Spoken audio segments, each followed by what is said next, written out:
halaga. Kapag wala kang pera, sa paningin ng iba ika'y walang importansya.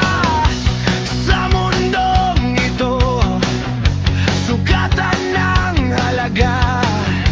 Kapag marami kang pera, ikaw ay may kwenta.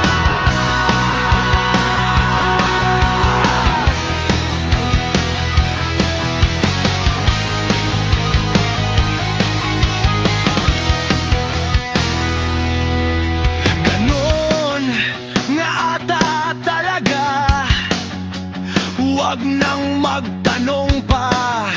Basta ang mahalaga, patuloy gumawa ng tama.